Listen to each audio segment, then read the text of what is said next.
নমস্কাৰ study with পিপিৰ নতুন এটা ভিডিঅ'লৈ আপোনালোক সকলোকে পুনৰবাৰ স্বাগতম জনাইছোঁ। আজি বিশেষ কথা নকওঁ, বলক প্ৰথমতেই প্ৰশ্ন উত্তৰলৈ আগবাঢ়ি যাওঁ। প্ৰথমটো প্ৰশ্ন হৈছে, ভাৰতবৰ্ষৰ কোন ৰাজ্যৰ বিধানসভা, লোকসভা আৰু ৰাজ্যসভাত সৰ্বাধিক আসন আছে? কোন ৰাজ্যত বিধানসভা, লোকসভা আৰু ৰাজ্যসভাত সৰ্বাধিক আসন আছে? উত্তৰ হ'ব উত্তৰ প্ৰদেশ। 2 নম্বৰ প্ৰশ্ন হৈছে, ভাৰতৰ ৰাষ্ট্ৰপতি কোনে শপত বাক্য পাঠ কৰোৱায়? উত্তৰ হ'ব উচ্চতম ন্যায়ালয়, মুখ্য ন্যায়াধীশে। 3 নম্বৰ প্ৰশ্ন, বৰ্তমান ভাৰতত কিমানখন উচ্চ ন্যায়ালয় আছে? উত্তৰ হ'ব 24খন। 4 নম্বৰ প্ৰশ্ন, ভাৰতৰ প্ৰথম উপ প্ৰধানমন্ত্ৰীগৰাকী কোন আছিল? ভাৰতৰ প্ৰথম উপ প্ৰধানমন্ত্ৰীগৰাকী কোন আছিল? উত্তৰ হ'ব চৰ্দাৰ বল্লভভাই পেটেল। মনত ৰাখি থব। 5 নম্বৰ প্ৰশ্ন হৈছে, বিধৱা বিবাহ আইনখন প্ৰণয়ন কেতিয়া হৈছিল? বিধৱা বিবাহ আইন কেতিয়া প্ৰণয়ন হৈছিল? 1856 চনত। 6 নম্বৰ প্ৰশ্ন হৈছে, ভাৰতৰ বৃহত্তম গুহাটোৰ নাম কি? অমৰনাথ গুহা। 7 নম্বৰ প্ৰশ্ন হৈছে, ভাৰতৰ কোনখন নদীক দক্ষিণ ভাৰতৰ গংগা বুলি কোৱা হয়? কোনখন নদীক দক্ষিণ ভাৰতৰ গংগা বুলি কোৱা হয়? উত্তৰ হ'ব গোদাবৰী। গোদাবৰী নদীক দক্ষিণ ভাৰতৰ গংগা বুলি কোৱা হয়। মনত ৰাখি থব। 8 নম্বৰ প্ৰশ্ন হৈছে, ভাৰতৰ বৃহত্তম জিলাখন কি? ভাৰতৰ বৃহত্তম জিলাখন কি? উত্তৰ হ'ব গুজৰাটৰ কচ্ছ জিলা। মনত ৰাখি থব। 9 নম্বৰ প্ৰশ্ন হৈছে, মাৰাঠা সাম্ৰাজ্যৰ প্ৰতিষ্ঠাতা কোন আছিল? মাৰাঠা সাম্ৰাজ্যৰ প্ৰতিষ্ঠাতা কোন আছিল? ছত্ৰপতি শিৱাজী। খুব ইম্পৰ্টেণ্ট হয়, মনত ৰাখি থব। 10 নম্বৰ প্ৰশ্ন হৈছে, ভাৰতলৈ অহা প্ৰথম ইউৰোপীয় ব্যৱসায় সন্থাটোৰ নাম কি? ভাৰতলৈ অহা প্ৰথম ইউৰোপীয় ব্যৱসায় সন্থাটোৰ নাম হৈছে কি? পৰ্তুগীজ। মনত ৰাখি থব। 11 নম্বৰ প্ৰশ্ন হৈছে, 1857 চনৰ চিপাহী বিদ্ৰোহৰ প্ৰথম ক'ত আৰম্ভ হৈছিল? উত্তৰ হ'ব মিৰাটত।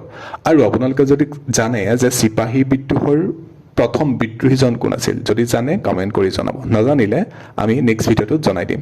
আমি জানিব বিচাৰিম যে আপোনালোকৰ ৰিভিজন কিমান হৈছে, কিমান পঢ়িছে। গতিকে সেইকাৰণে এনেধৰণৰ মাজে মাজে আপোনালোকলৈ প্ৰশ্ন আগবঢ়াই যাম। ঠিক আছে? 12 নম্বৰ প্ৰশ্নত হৈছে, কুলি, the sword and the Checkon আদি গ্ৰন্থৰ লেখক কোন? ঠিক আছে? উত্তৰটো হ'ব মুল্ক ৰাজ আনন্দ। 13 নম্বৰ প্ৰশ্ন হৈছে, বাই গডছ ডিক্ৰী গ্ৰন্থখন কোনগৰাকী ক্ৰিকেট খেলুৱৈৰ আত্মজীৱনী? কোনগৰাকী ক্ৰিকেট খেলুৱৈৰ আত্মজীৱনী? খুব ইম্পৰ্টেণ্ট হয়, সেইটো মনত ৰাখি থব। কপিল দেৱ। ঠিক আছে? আৰু কপিল দেৱ কেপ্টেইন হৈ থাকোঁতে কোন সংখ্যক ৱৰ্ল্ড কাপ জিকিছিলে, কিমান বছৰত ইণ্ডিয়াই ৱৰ্ল্ড কাপ জিকিছিলে, সেইটো আপোনালোকে মনত ৰাখি থব। মানে আমাক কমেণ্ট কৰি জনাব বুলি আশা কৰিছোঁ। 14 নম্বৰ প্ৰশ্ন হৈছে, প্ৰাইচ অফ পাৱাৰ ভাৰতৰ কোনগৰাকী প্ৰাক্তন প্ৰধানমন্ত্ৰীৰ ৰচিত গ্ৰন্থ? প্ৰাইচ অফ পাৱাৰ গ্ৰন্থখনি কোনগৰাকী প্ৰাক্তন প্ৰধানমন্ত্ৰীৰ দ্বাৰা ৰচিত গ্ৰন্থ? উত্তৰটো হ'ব মোৰাৰজী দেশাই। ঠিক আছে? মোৰাৰজী দেশাই কিমান সংখ্যক প্ৰধানমন্ত্ৰী আছিল, সেইটো আপোনালোকে কমেণ্ট কৰি জনাব। 15 নম্বৰ প্ৰশ্ন হৈছে, শ্ৰী ৰামচন্দ্ৰৰ ধনুখনৰ নাম সাৰংগ। সদাশিৱৰ ধনুখনৰ নাম কি? আমাক সুধিছে, কৈছে যে ৰামচন্দ্ৰৰ ধনুখনৰ নাম সাৰংগ। এতিয়া সুধিছে সদাশিৱৰ ধনুখনৰ নাম কি? উত্তৰ হ'ব পিনাক। 16 নম্বৰ প্ৰশ্ন, হিন্দুসকলৰ উপাস্য দেৱতা প্ৰজাপতি ব্ৰহ্মাৰ মন্দিৰ থকা একমাত্ৰ ঠাইখনৰ নাম কি? ৰাজস্থানৰ পুষ্কৰ। ঠিক আছে? এইটো খুব ইম্পৰ্টেণ্ট হয়, কাৰণ বাকী উপাস্য দেৱতাসকলৰ মন্দিৰ সকলোতে দেখা যায়, কিন্তু প্ৰজাপতি ব্ৰহ্মাৰ মন্দিৰ থকা একমাত্ৰ ঠাইখন হৈছে কি? ৰাজস্থানৰ পুষ্কৰ। 17 নম্বৰ প্ৰশ্ন, কোনজন চীনা পৰিব্ৰাজক দ্বিতীয় চন্দ্ৰগুপ্তৰ ৰাজত্বকালত ভাৰতলৈ আহিছিল? উত্তৰটো হ'ব ফাহিয়ান। 18 নম্বৰ প্ৰশ্ন, নাদিৰ শ্বোই কিমান চনত ভাৰত আক্ৰমণ কৰিছিল? 1739 চনত। 19 নম্বৰ প্ৰশ্ন, তালিকোটৰ যুদ্ধ কিমান চনত হৈছিল? উত্তৰটো হ'ব 1565 চনত। 20 নম্বৰ প্ৰশ্ন, কোনজন মোগল সম্ৰাটে ইংলিছ ইষ্ট ইণ্ডিয়া কোম্পানীক বংগদেশৰ লগত বেপাৰ কৰিবলৈ 1717 চনত ফৰনাম জাৰি কৰিছিল? মোগল সম্ৰাট ফাৰুক শ্বিয়াৰে। মনত ৰাখি থব, খুব ইম্পৰ্টেণ্ট এইখিনি। আমি আপোনালোকলৈ বাছি লৈ আহিছোঁ কিছুমান প্ৰশ্ন উত্তৰ ভাৰতৰ প্ৰেক্ষাপটত। খুব ইম্পৰ্টেণ্ট হয়, পৰীক্ষাত অহাৰ সম্ভাৱনা যথেষ্ট বেছি, গতিকে মনত ৰাখি থব বুলি আশা ৰাখিছোঁ।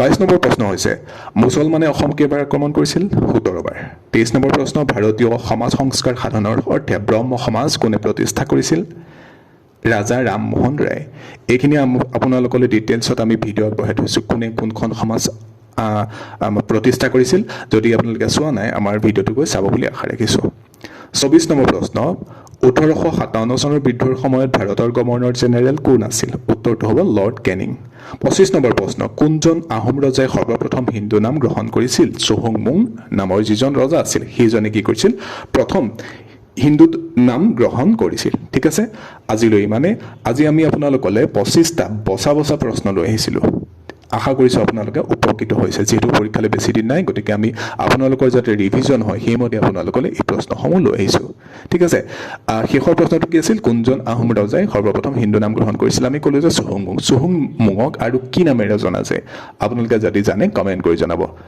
আমি এনেধৰণে আপোনালোকলৈ প্ৰশ্নও দি গৈছোঁ যাতে আপোনালোকে ৰিভিজন কৰিবলৈ পায় ঠিক আছে আশা কৰিছোঁ আপোনালোকে ভিডিঅ'টো চাই ভাল পালে পুনৰবাৰ যদি ভাল পালে আমাৰ ইউটিউব চেনেলটো ছাবস্ক্ৰাইব কৰি দিব ইতিমধ্যে আপোনালোকে বহুত সংখ্যকে আমাক ছাবস্ক্ৰাইব কৰিছে বহুত মৰম দিছে তাৰ বাবে ধন্যবাদ জ্ঞাপন কৰিছোঁ আৰু এনেধৰণে আপোনালোকে আমাক মৰম দি যাব বুলি আশা ৰাখিলোঁ